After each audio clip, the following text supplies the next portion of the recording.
کہنے لگیں عاصم صبح 4 بجے ہی گھر سے نکل گیا تھا، وہ نماز کے لیے گیا تھا، ابھی تک واپس نہیں آیا۔ یہ سن کر مجھے بہت پریشانی ہوئی، وہ اتنی جلدی تو گھر سے نہیں جاتے تھے۔ کافی دیر تک میں جاگتی رہی، سوچا کہ ان کے لیے ناشتہ بنا لوں۔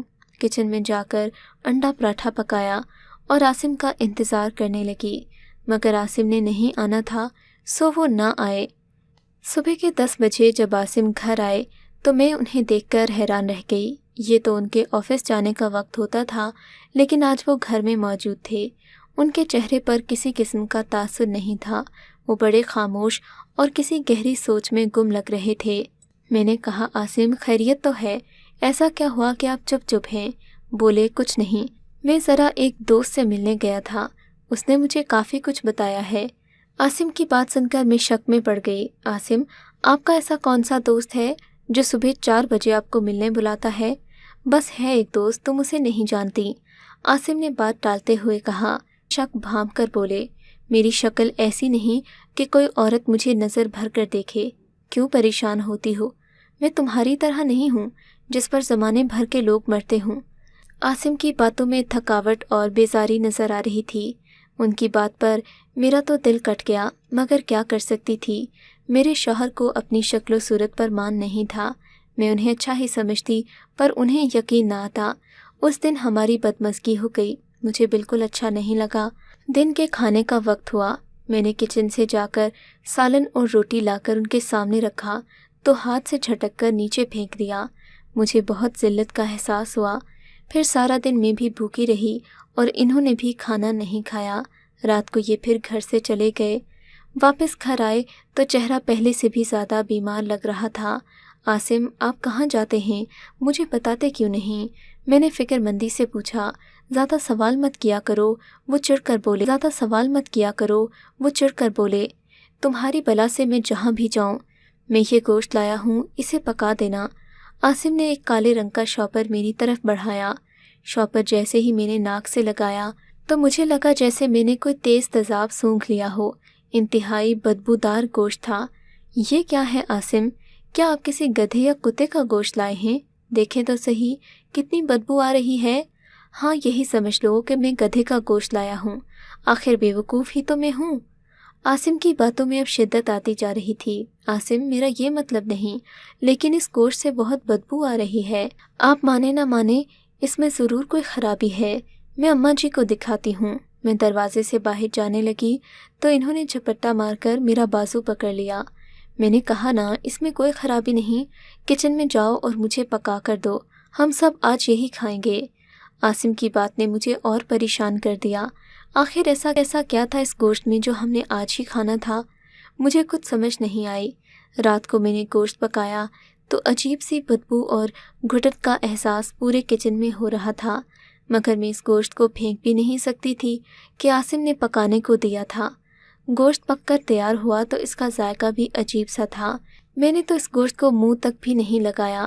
کھانا پک کر تیار ہوا تو عاصم نے اپنے کمرے میں بلا لیا۔ اماں جی پوچھتی رہ گئیں کہ میرے بیٹے کو کیا ہوا ہے، مگر میں انہیں کیا بتاتی کہ ان کے بیٹے کے ذہن میں اوٹ پٹانگ سوالات چل رہے ہیں اور وہ کسی کو بھی خاطر میں نہیں لاتا۔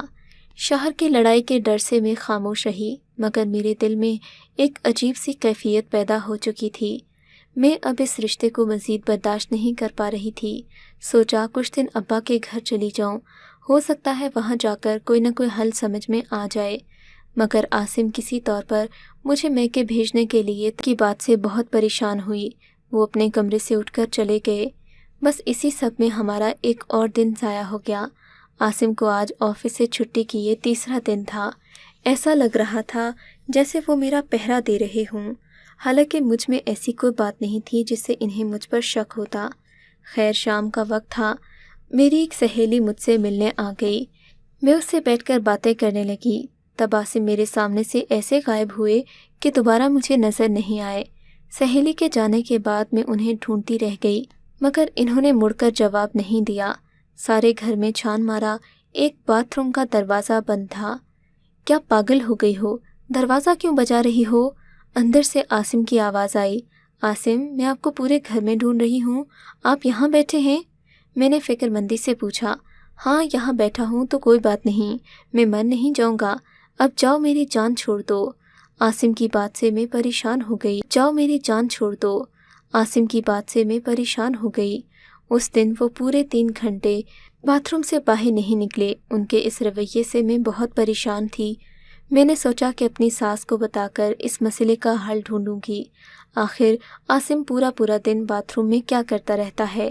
اگر صحت کا کوئی مسئلہ ہے تو ہمیں اس کا علاج کرنا چاہیے، نہ کہ گھر والوں سے چھپایا جائے۔ اماں جی کہنے لگیں، آج شام کو میں عاصم سے پوچھوں گی کہ ایسی کیا بات ہے، وہ خود مجھے بتا دے گا۔ میرا عاصم مجھ سے کچھ نہیں چھپاتا۔ اماں جی کے لہجے میں مان تھا، مگر میں جان گئی تھی کہ عاصم اب صرف نہ کہ مجھے بلکہ اپنی ماں کو بھی بیوقوف بنانے کا ہنر سیکھ چکے ہیں۔ وہ یقیناً اس بات سے کبھی پردہ نہیں اٹھائیں گے۔ میرے ذہن میں اس وقت 2 ہی باتیں آ رہی تھیں، یا تو عاصم کسی عورت سے بات کرتے ہیں یا پھر مجھے خود سے دور کرنا چاہتے ہیں، ورنہ اتنی دور وہ باتھ روم میں کیوں جاتے؟ اس شام اماں جی نے عاصم کو اپنے پاس آگاہ کیا اور میرا پیغام بھی دیا۔ عاصم بجائے یہ بات سننے کے غصے سے آگ بگولا ہو گئے۔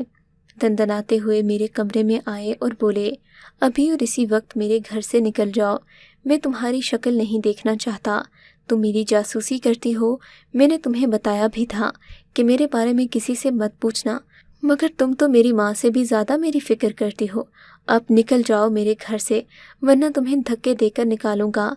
اپنے شوہر کے منہ سے یہ بات سن کر میری حیرت کی انتہا نہ رہی۔ وہ شخص جس نے مجھ سے کبھی اونچے لہجے میں بات نہیں کی تھی، آج مجھے اپنے گھر سے جانے کا کہہ رہا تھا۔ میں روتی دھوتی اپنی ساس کے کمرے میں چلی گئی، ان کے گلے سے لگ کر خوب روئی۔ وہ بھی مجھے تسلیاں دینے لگیں، اپنے بیٹے کے برے رویے پر مجھ سے شرمندہ تھیں اور معافیاں مانگ رہی تھیں، مگر میں جانتی تھی کہ اس سب میں ان کا کوئی قصور نہیں۔